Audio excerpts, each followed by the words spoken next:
Hello বন্ধুরা, তো আমি আজকে আবার অন্যদিনের মতো নতুন একটা রেসিপি নিয়ে এসেছি। আজকের কোনো রান্নার ভিডিও না, ঘরোয়াভাবে কিভাবে অ্যালোভেরা জেল বাড়িতে বানানো যায় সেই রেসিপিটা আজকে তোমাদের কাছে শেয়ার করব। চলো কিভাবে বানাই তোমরা শেষ মতো ভিডিওটা স্কিপ না করে দেখতে থাকো।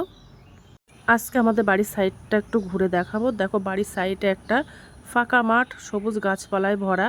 আর বাড়ির সাইডে দেখো বড় একটা পোলট্রির ফার্ম। আর আমাদের এটা বাড়ি আর উঠান। এবার আমি ছাদে চলে এসেছি অ্যালোভেরা গাছ নেবো বলে।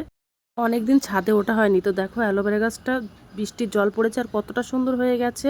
আমি নিজেও জানতাম না যে এতটা সুন্দর হয়েছে অ্যালোভেরা গাছগুলো। আর একটা দেখো গাছ আছে। এবার আমি অ্যালোভেরা গাছের পাতাগুলো কেটে নেব। মোটা মোটা হয়ে গেছে অনেকটা, এর ভিতর অনেক শ্বাস আছে। তো দেখো আমি এই অ্যালোভেরা গাছ থেকে আমি 4টে পাতা তুলে এনেছি। আর এই পাতাগুলো খুব বড় বড় হয়েছে, এর মধ্যে অনেকটা পরিমাণে শ্বাস আছে। এই অ্যালোভেরা গাছের পাতাটা কাটলে দেখো একটা আটা টাইপের বার হয়। এই আটাটা কিন্তু ফেলে দিতে হয়, তা না হলে চুলকাতে পারে।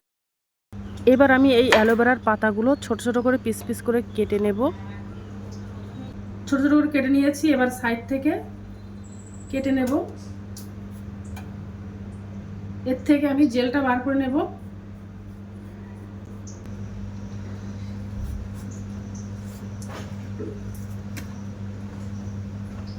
দেখো এই পাতার মধ্যে যে শ্বাসটা আছে, এই শ্বাসটাই আমি নিয়ে নেব। এবার আমি এই শ্বাসটা চামচ দিয়ে তুলে নেব। আর একটু স্লিপ হচ্ছে, নাল নাল টাইপের হয়েছে বলে ওই জন্য স্লিপ করছে, একটু অসুবিধা হচ্ছে। তো আস্তে আস্তে তুলে নিতে হবে শ্বাসগুলো। এই অ্যালোভেরা জেলটা চুল বা ত্বকের জন্য খুব কার্যকারী একটা, আর পেটের পক্ষেও কিন্তু খুব ভালো। এটা যদি জুস করে যদি খাওয়া যায় তো পেটও ঠান্ডা রাখে, অনেক রোগ কিন্তু ভালো করে। বাড়িতে অ্যালোভেরা গাছ থাকা মানে অনেকটা উপকারে আসে। তো যার যার বাড়িতে এই অ্যালোভেরা গাছটা আছে, সঙ্গে সঙ্গে তোমরা অ্যালোভেরা জেলটা বানিয়ে নিতে পারো, বা জুস করেও খেতে পারো, বা চুলেও লাগাতে পারো।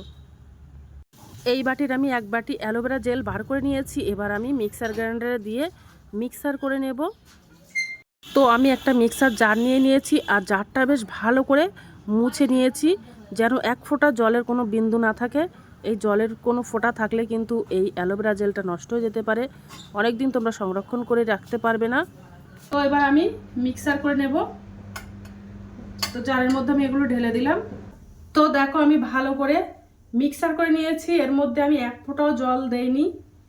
মিক্সার করার পরে দেখো ফেনা টাইপের হয়ে গেছে। এবার আমি একটা বাটিতে এইগুলো ঢেলে নেব। দেখো ফেনাটা আস্তে আস্তে শুকিয়ে যাবে। এবার আমি একটা সেকনি নিয়ে নিয়েছি, এই সেকনি দিয়ে আমি সেকে নেব, কেননা ওর মধ্যে অনেক সময় দানা দানা কোনো ভাব থাকতে পারে, জেলটা পুরোটাই হয়তো মিক্সার নাও হতে পারে। তো এইভাবে সেকে নিলে জেলটা কিন্তু খুব সুন্দর হয়। দেখো কতটা আঁশ বেরিয়েছে, পুরোটাই মিক্সার হয়নি, একটু আঁশ মতো আছে। ওর মধ্যে এবার আমি 3টি উপকরণ মেশাবো। তো প্রথমে দেখো আমি ভিটামিন ই নিয়ে নিয়েছি। এটা কিন্তু স্কিনের পক্ষে আর চুলের পক্ষেও কিন্তু ভীষণ একটা কার্যকারী। এটা তোমরা যে কোনো ডাক্তারখানাতে পেয়ে যাবে, বা বড় কসমেটিক্সের দোকানেও পেয়ে যেতে পারো। যাদের শীতকালে স্কিনে ফাটা ফাটা মতো দাগ আসে, তারা কিন্তু প্রত্যেক দিন একটা করে খেলে এটা ত্বকটা একদম মসৃণ হয়ে যায়। তোমরা এটা খেতে পারো। এই ভিটামিন ই ক্যাপসুল থেকে আমি এর ভিতরে একটা তেল আছে, সেই তেলটা বার করে নেব।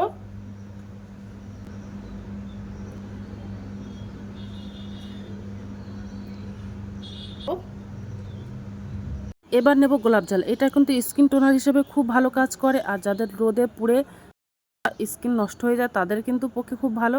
তো আমি 2 চামচ এবার গোলাপ জলটা নিয়ে নেব।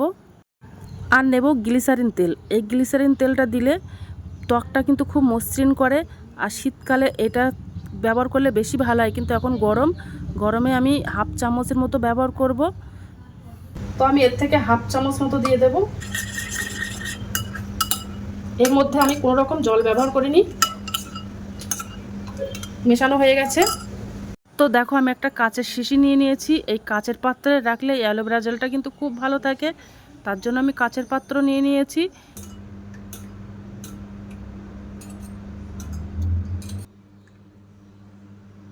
এই অ্যালোভেরা জেলটা 15 দিনের মতো ফ্রিজে সংরক্ষণ করে রেখে দিতে পারবে। এই অ্যালোভেরা জেলটা একদম খাঁটি বাড়ি ঘরোয়াভাবে বানানো, এর মধ্যে কোনো ক্ষতিকারক কেমিক্যাল দেওয়া নেই। বাড়িতে বানালে একটু হালকা মতো হয়, আর দেখবে দোকান থেকে কেনা একটু থকথকে মতো হয়, ওর মধ্যে কেমিক্যাল দেওয়া থাকে। তার জন্য এবার আমি একটু মুখে মেখে দেখব যে কেমন হয়েছে।